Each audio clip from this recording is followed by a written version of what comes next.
Ben Damla, Markalara Meydan Okuyorum serimizin yeni bölümüne hoş geldiniz. Bugün sizlerle bu yan tarafında gördüğünüz 160 TL değerindeki elbiseyi 10 TL'ye nasıl diktiğimi paylaşacağım. Aslında ben uzun zamandır bu lastik görüntüsünün nasıl yapıldığını sizinle paylaşmak istiyordum. Elbise birazcık bahanesi oldu. Bu sezon her yerde gördüğüm için acaba bu neymiş, nasıl yapılıyormuş diye bir araştırdım. Daha sonra denedim. Ne kadar kolay bir uygulama olduğunu ve ne kadar güzel sonuçlar aldığımı görünce hemen sizinle de paylaşmak istedim. Zaten ayrıntılarını videonun geri kalanında göreceksiniz. Ama ondan öncesinde evet, saçlarıma ufak bir değişiklik yaptım ve hala benim de gözüm alışmadı. Onun için eğer kötü bir düşünceniz varsa, beğenmediyseniz bu fikrinizi kendinize saklayabilirsiniz. Eğer yorum atan olursa engelleyeceğim, haberiniz olsun. Umarım beğenmişsinizdir ama şimdi hemen videoya geçebiliriz. Eğer videom hoşunuza giderse beğen butonuna basmayı ve videoların devamını görmek isterseniz kanalıma abone olmayı unutmayın. Kendinize çok iyi bakın. Elbisem için 1 metre poplin kumaş kullanıyorum. Bu giyimlik bir poplin kumaş değil aslında. İstediğim deseni bulamadığım için gittim bayağı bildiğimiz nevresimlik bir kumaş aldım. Kumaşla alakalı hiçbir sorun yaşamadım. Bunu soracağınızı biliyorum. Ama yani ne sertliği var ne başka bir şey var. Bence hiçbir farkı yok. Kumaşımı Topson'dan aldığım için 5 TL'ye almıştım. Normalde nevresimlik kumaşlar 15 TL'den falan başlıyor.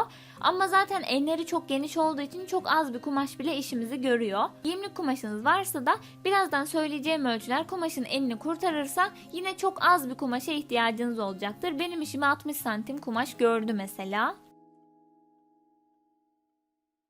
Şimdi kumaşı keserken şöyle bir şey yapacağım. Bu arada ben bu elbiseyi diktiğim ilk 2 videoyu silmişim. Onun için bu kısmı temsili olarak gösteriyorum. Kumaşımı bu şekilde 4'e katlıyorum. Normalde mesela diyelim ki göğüs ölçümüzü ölçtükten sonra 4 katı kumaşımız olduğu için 4'e bölüp kumaşı aktarmamız gerekiyor. Ama normal yapacağımız ölçülerden 2 kat daha geniş bir parça kesmemiz gerekiyor. Çünkü lastik dikince o böyle minnacık kalacak. Yani normalde kumaşı 4'e katlayıp 4'e bölecekken şimdi göğüs ölçümüzü 2'ye bölüyorum ve kumaşımda işaretliyorum. Aynı şekilde bel ve kalça ölçüsünü de öyle yapıyorum. Elbisenin boyunu da istediğinizden bir tık daha uzun yapmaya özen gösterin. Çünkü yanlardan daraldığı için daha da kısa oluyor. Parçalarımı kestikten sonra şimdi sıra geldi lastikleme işine. Bu gördüğünüz şeyler makara lastiği olarak geçiyor veya gipe lastik olarak da bulabilirsiniz. Bunları tuhafiyelerde, hobi marketlerde veya internette rahatlıkla bulabilirsiniz. Ortalama fiyatı 1 TL, ben de o kadar aldım zaten. Bu elbise için de 4'ten biraz daha fazla kullandım. Tabii ki ben bunun beyazlarından kullanacağım.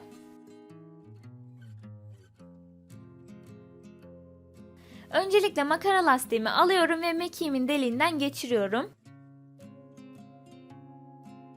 Daha sonra bunları makineme yerleştiriyorum.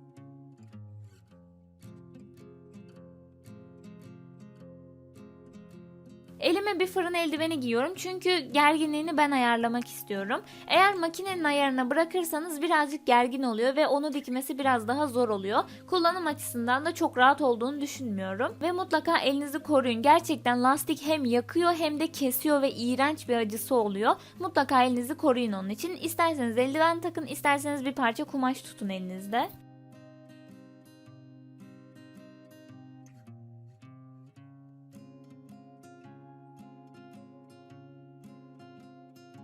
Lastiğimi mekiğime sardıktan sonra mekiğimi yuvasına yerleştiriyorum. Ve burada çok dikkat etmemiz gereken bir şey var. O da mekik yuvamın bu penceresinin yanındaki vidayı olabildiğince gevşetmek. Yapabildiğiniz en sona kadar gevşetin. Ama dikkat edin vidanız düşmesin. Çünkü bir anda düşüyor ve çok küçük bir şey olduğu için bulunamıyor. Ben 2 kere kaybettim bu elbiseyi dikerken. Birinde bulamadım. Gittim tekrardan mekik yuvası aldım. Ve daha sonradan makinemin içinden çıktı falan, böyle garip bir şey oldu. Onun için çok dikkat ederek en sonuna kadar bunu gevşetin. Daha sonra makineme normal bir ipmiş gibi takıyorum. Bu arada üst ipi hiç dokunmuyorum. Aynı dikiş ipim kalıyor.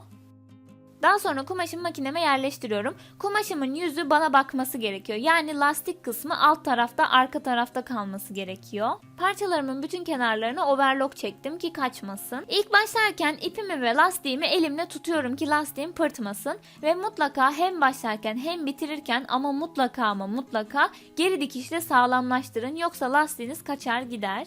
Daha sonra dümdüz bir şekilde dikmeye başlıyorum. Burada benim çok büyük bir avantajım var ki o da kumaşımın pötü kareli olması. Yani enindeki çizgileri ben baz alarak gittim ve dümdüz bir şekilde dikebildim. Eğer düz bir kumaşınız varsa mutlaka tebeşirle, kalemle veya sabunla çizin, onların üstünden gidin, yoksa düz bir şekilde yapamazsınız.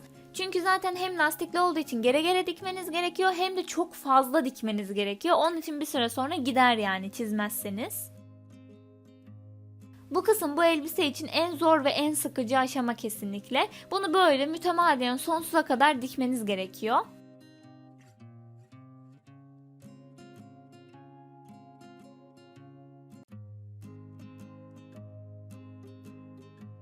Parçalarımı sonundan başına kadar diktikten sonra bu şekilde görünüyorlar.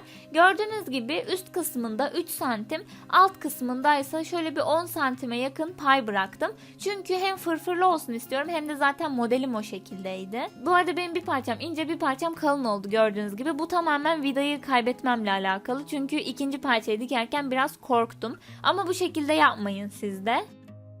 Daha sonra bu parçalarımı yüzleri birbirine bakacak şekilde üst üste yerleştiriyorum ve kenarlarından dikiyorum.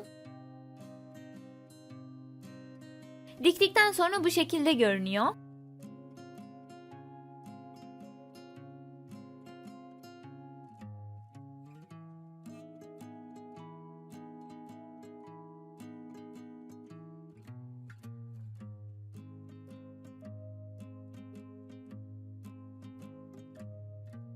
Şimdi etek ucunu 2 kez içeriye kıvırarak incecik düz dikişle dikiyorum.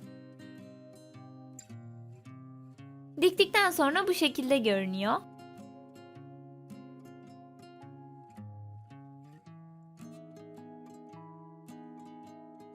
Ve daha sonra bu yaka olan kısmı da aynı şekilde içeriye doğru kıvırarak dikiyorum. Diktikten sonra bu şekilde görünüyor.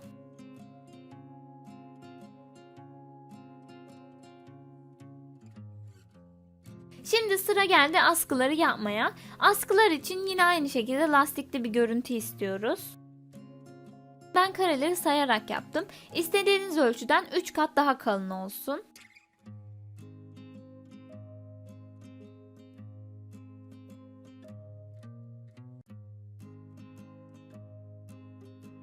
Askı parçalarımı kestikten sonra dikine doğru ikiye katlıyorum ve kenarından dikiyorum. Diktikten sonra bu şekilde görünüyor. Şimdi bunları tersine çeviriyorum. Böyle ince şeyleri tersine çevirmede en iyi yol kesinlikle tel tokadır. Çünkü çatal ile zaten çok fazla girmiyor böyle yerlere. Girse de çok dar olduğu için ağzı açılıyor sürekli.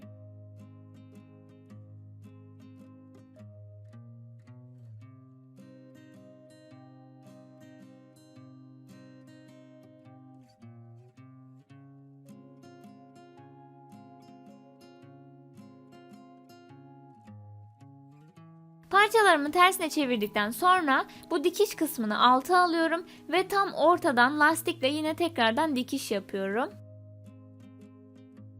Lastiğimi diktikten sonra bu şekilde görünüyor. Ama şöyle bir sıkıntı oldu ki lastikli olduğu için yakayı tam tutmuyor ve böyle çok garip bir görüntü oluştu. Onun için ben lastiği sabitlemek adına arkasına incecik bir kurdele vardı elimde, onu diktim. Hem böyle daha sağlam olsun, esnemesin, hem de ipler kırılmasın diye. Ve askılarım böylece hazır oldu. Şimdi sıra geldi bunları elbiseme yerleştirmeye. Aralıklarının aynı olmasına dikkat ederek elbiseme iğneliyorum.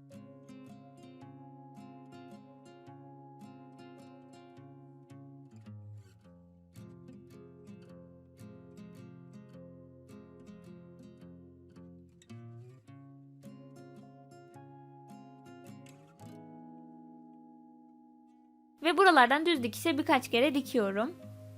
Diktikten sonra bu şekilde görünüyor ve elbisem de böylece hazır oldu. Eğer videom hoşunuza gittiyse beğen butonuna basmayı ve videoların devamını görmek isterseniz kanalıma abone olmayı unutmayın. Kendinize çok iyi bakın.